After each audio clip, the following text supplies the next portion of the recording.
everybody, and welcome to Mediocre Monday. It's the first episode of our new series where we open up 5 of what most people consider to be some of the worst sets ever printed. Of course, there are some more standout than others. I did ask around quite a bit on Twitter, on Reddit, on Facebook. I did a bunch of research as well, Googling things to see what people's perceptions of sets were back in the day and all that kind of stuff. And these were the 5 that stood out the most as sets that people thought didn't do as well or didn't perform the way that they probably should have. Or at least their power levels weren't as good as people were hoping them to be at the time of their release. Now, those things may have changed in recent days or, even over the last couple years. Specifically talking about Saviors of Kamigawa. A lot of people think that this set was very bad when it came out. However, it's got a lot of stuff in it that is fairly decent for Commander these days. But you got to remember, when this set came out, Commander wasn't really a big format at the time. So, that being said, we've got Fallen Empires, Homelands, Saviors of Kamigawa, Dragon's Maze, and of course, last but not least, Born of the Gods. Everyone knows about Born of the Gods, I assume. If not, the sort of, I guess, meme name that was given to this set was Born of the Gamble. Dragon's Maze was a very lackluster set to end the original, the second Ravnica block that we saw. Return to Ravnica and Gatecrash were both very well done. The guilds were well done. And then Dragon Maze seemed like it got junked onto the end with a bunch of cards in it that they tried to, they weren't sure which set it fit in out of the first 2. So they just threw things in. There were only a few cards in this set that were really notable or worth money at the end of things. Saviors of Kamigawa had a lot of legendary things, and after the first Kamigawa set, so Champions, and then also Betrayers, this set fell a little short, because I believe this is the set, if I'm not mistaken, was the set that came out with epic spells, and epic spells were kind of like this weird thing that's once you cast it, then you can't do anything else for the rest of the game except cast the spell every upkeep, which was interesting, but just didn't really hit the mark. Homelands, of course, and Fallen Empires, both touted as some fairly terrible sets. Not to mention the packs are only 8 cards per pack, and you're not even guaranteed a rare in each pack. So there is that as well, which kind of can be a little bit on the bad side of things. So without further ado, what we're going to do is we're going to open up 1 pack of each of these sets each week. And we're going to see which one meets the criteria for that week. So again, we're going to do this sort of like the Masterful Monday series, or the Masterpiece Monday series, I should say. And we're going to put in some criteria to leave a vote or leave a comment below with what you think. And you could be entered to win some prizes each week. So stay tuned for that and get a idea. We'll probably announce what the criteria is at the end of this video. And so let's talk about what we set for this video. And that was, I did open the voting last week on my last Monday video. And I said to tell me which set you thought had the highest creature cost for a white creature. Okay? That's right, a white creature with the highest converted cost. Okay? And from which set, essentially. So tell me which set you think will have the highest converted mana cost white creature. Okay? So you can maybe wager a guess as to what we'll vote on next week. Maybe or it may or may not be a creature of another color. Following in Wooburg. Who knows? We'll find out at the end of the video. Let's get right into it and open up these boxes. So These boxes are all sealed. I gotta crack them still, so let's get them open here. Okay, 1, 2. Once the seal's broken, that's it. There's no going back. We're in it now.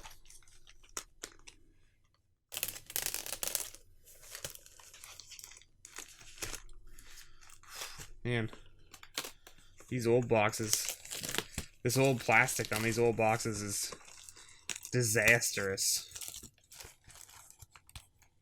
Holy moly. There you go, look at that. There's that Fallen Empires box. Here's that Homeland box. It's looking a little bit in rough shape here. Look at this. It's just completely mangled, the top of it. It's all like ripped apart and everything. It's seen better days. That's for sure. Now, remember, we're not opening these to find value. We're not even going to scan the cards to see which one has the best value. Because that's not what we're here for. We're here for the nostalgia and just for talking about these old cards and these old sets.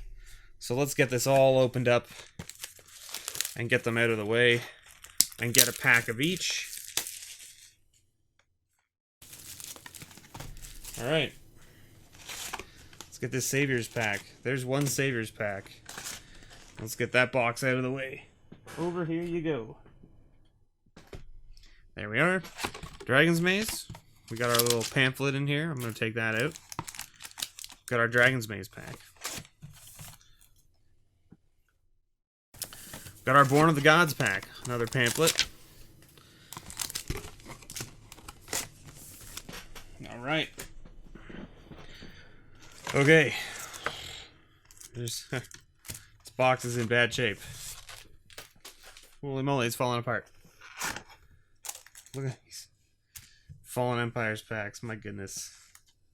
So you can see these are like very off-center, right? Because this line is supposed to be sort of down the edge as opposed to the barcode.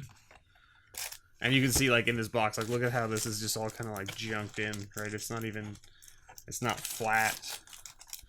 They're kind of loose. There's 60 packs in these old boxes. Because you can see like this is only 8 cards, right? It says right on the front, 8 tradable cards. So what do we got here? Saviors, Dragon Maze, and then Born of the Gods. Alright. So let's get started, right? We're finally into the meat and potatoes. It's been 7 minutes of me shooting the shit and talking and all that whatnot. So we're just going to start with Fallen Empires. Now we're looking for the highest converted mana cost white creature. And maybe I should have limited it to like specifically just card. But I thought, you know what, we can have some fun with creatures and then spells. So we'll figure it all out. So we've got a Daralore. My goodness, look at that ugly thing. 4/4. Your black spells cost an additional black to cast. Holy moly. That's probably really good back in the day, like a 4/4 for 4. Draconian Silix. Discard a card at random from your hand to regenerate target creature. Okay, weird. Good old High Tide. There you go. Orcish Veteran. No white creatures yet. Thallid. Good old Thallid. There's our Acacian Javelineers.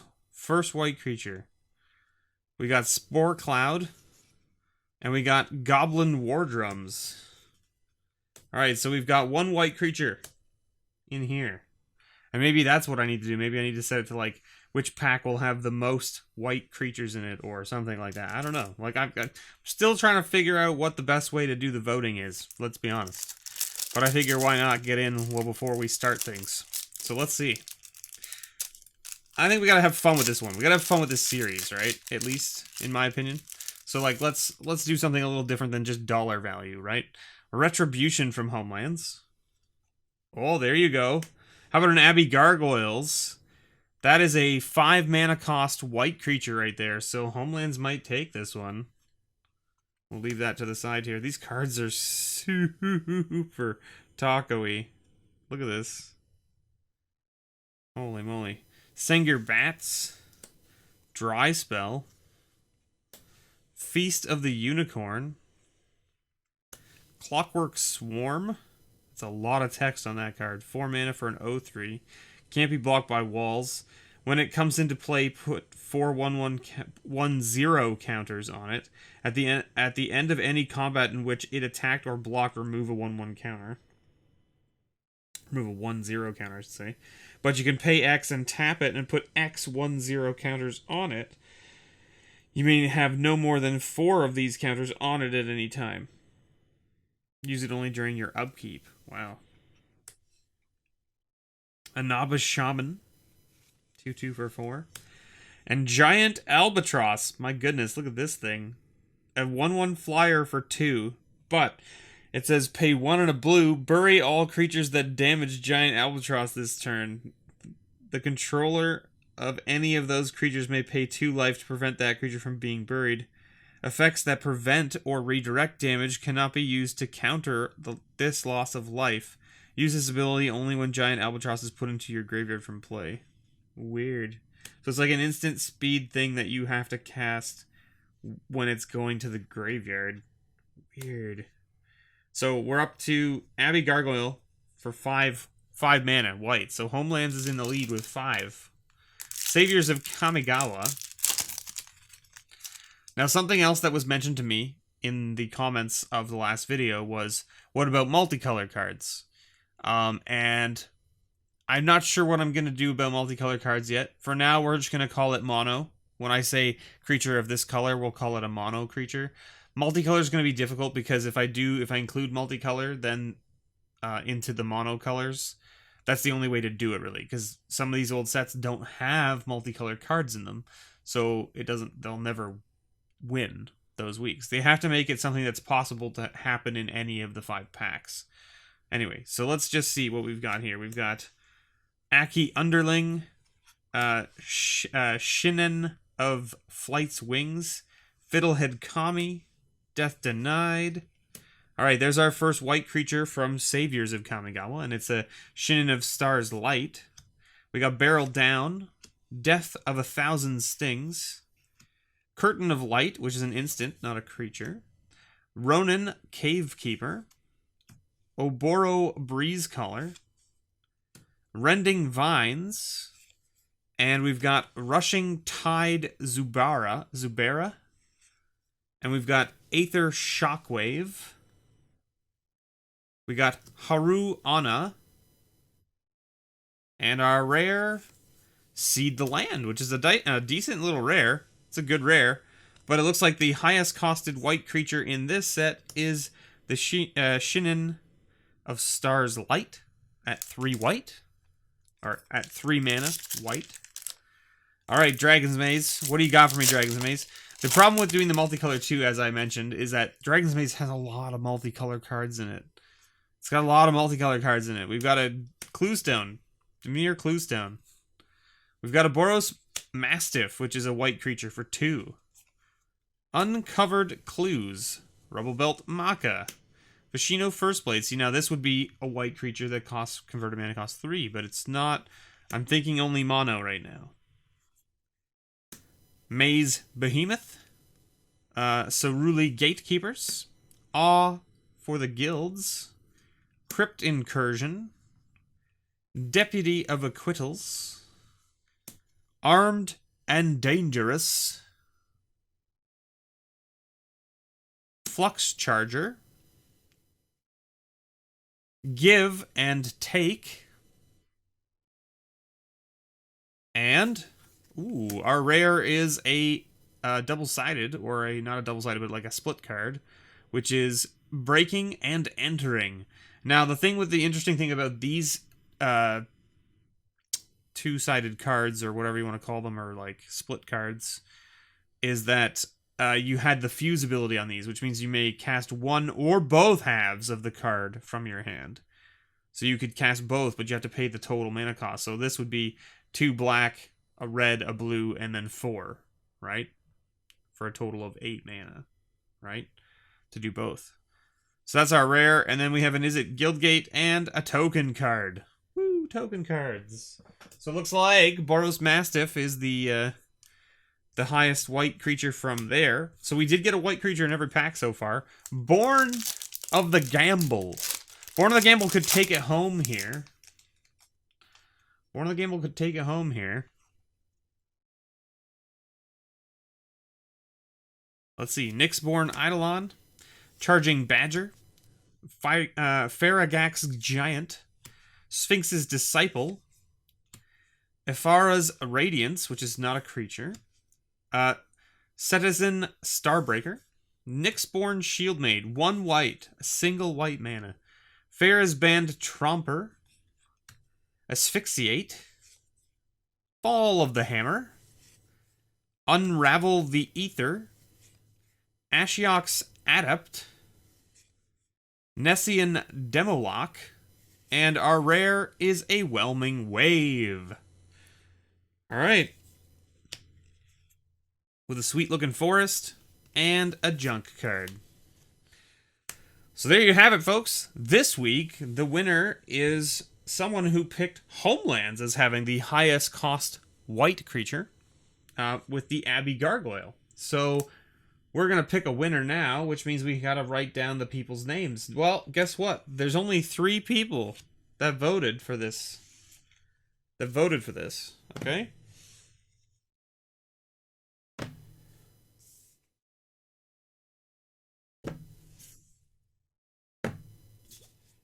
All right. Okay, well, these 3 folks that voted for this, we've got David T, we've got Tyler Van H, and we've got Greg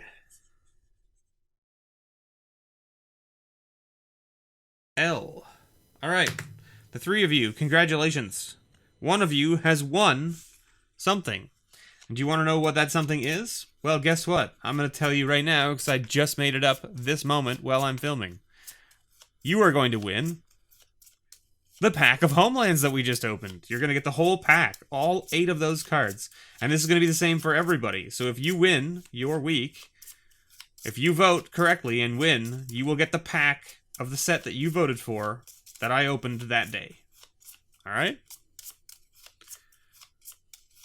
So that's just so that everyone knows what you're going to get. So you're going to get all these cards right here. Look at this. You're going to get all of these sweet Homelands cards. And I'll even sign the Abbey Gargoyle for you. How about that? I will sign the Abbey Gargoyle for you. So that you know it's what won you your game, what your thing, your week. Okay? So, we've got 1, 2, 3 people. I'm going to have a 6-sided die. We've got 1, 2, 3, 4, 5, 6. That will be the winner. 1. Congratulations. You are the winner. Sorry, David T. And sorry, Tyler Van. But Greg, Mr. Greg L. You are now the proud owner of this sweet Abbey Gargoyle.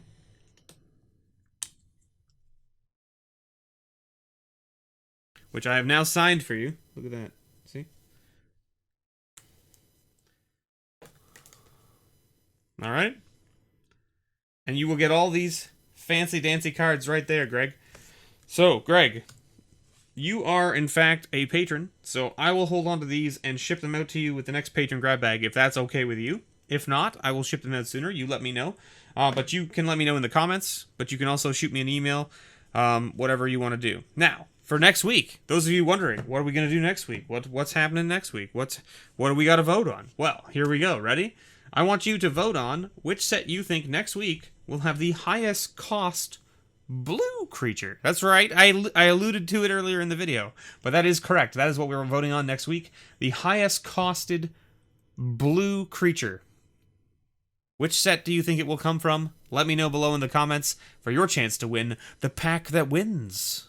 If you vote correctly and your pack wins, you will win all of the cards that I open from that pack that week. All right? Thank you so much, everyone, for watching. I have been your host, MrBevers, and as always, may your pulls ever be better.